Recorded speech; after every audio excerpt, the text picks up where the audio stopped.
Hey, I'm Kenneth Wajda. I'm a professional photographer here in Colorado. Welcome to another one of my photo chats, all things photography. So today I'm going to talk about this workhorse of a camera. It's an old D610 with a 28-1.8.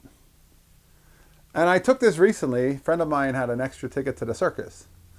It was happening in the evening and it was under a big top, so it was all stage lights. And I thought, well, I'll go. But I'm going to bring a camera. I brought this one. And then I brought this little lens. I picked this up on a body at a flea market, I think for $40 or $50 because I knew it had a pretty good lens on it.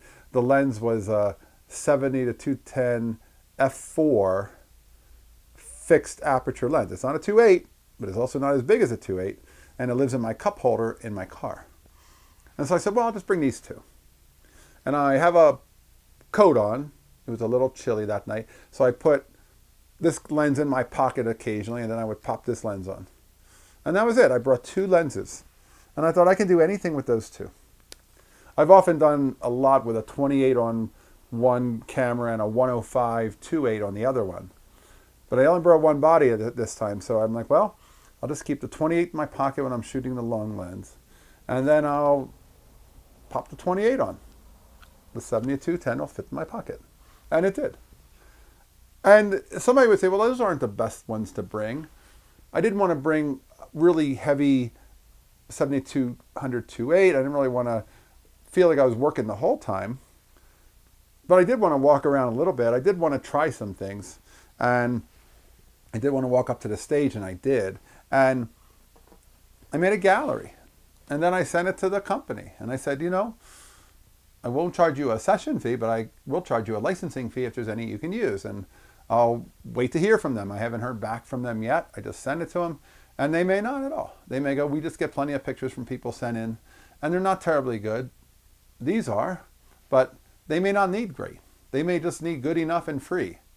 But the idea that I'm going out to document something, what do you take?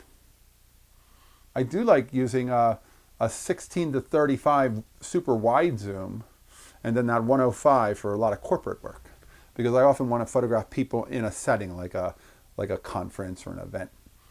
And I like to have a small portrait lens, but it's not too small. It's a 105, and I like having that ultra wide because I'm a big wide angle fan of getting in close and showing what it feels like to be sitting somewhere.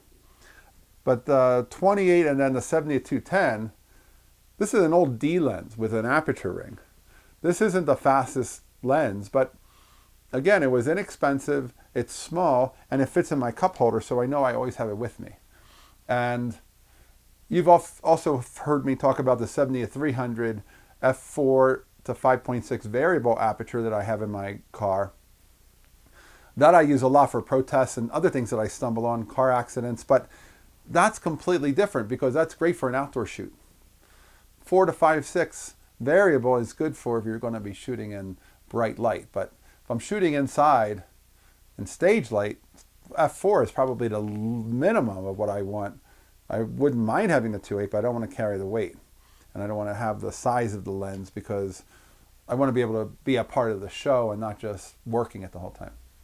And typically, if I use a 70 to 200 2.8, I put it on a monopod and then I have it all supported the whole time, so I don't have to carry it. And I didn't want to bring that kind of a setup to a show that I'm going to for fun. But I did know I would be photographing it, and I figured I would be able to make contact to the company.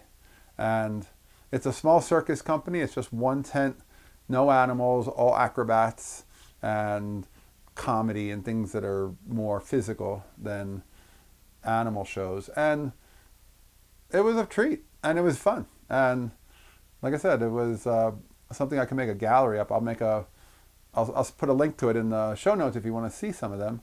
And it's called the Bernardo Circus, and it may be coming to your town. And if it does, it's worth it. It's kind of like the characters that you might see in Cirque du Soleil, people doing impossible acrobatics and incredible strength and lots of, visual gymnastics type things.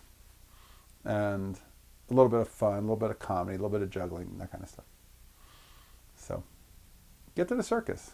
My buddy, when he got the ticket, he was like, oh, I love the circus. Oh, I love going to the circus. I can't wait to go to the circus. And I'm like, well, I can see that. You really look forward to it. And so it was fun to photograph him and be there with him and, kind of watch the experience through his eyes, because I guess he grew up going to the circus and I did not. And that's one of those things that I always often think, like, the idea of going and traveling with a circus and living with the circus, and they have accommodations for you to stay with the circus train or somehow to travel with them. Are there other professions we could do that with? Could photographers travel around and go on a photo tour and show work and move on to other cities, and go to camera shops and move on to other cities and show work and live together for a little while? What else can we do? It's basically the entertainment business. Old vaudeville and burlesque shows used to do that and travel from town to town. I guess even now theaters will make a show in Broadway and then they'll travel to other cities with the show.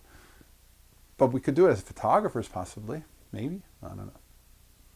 All right, that's today's photography talk. If you're enjoying these, hit the subscribe button. If you can support, hit the Patreon. Thanks to all of my supporters. I appreciate you. I'll be back next time. We'll talk more photography. As always, here's to good light.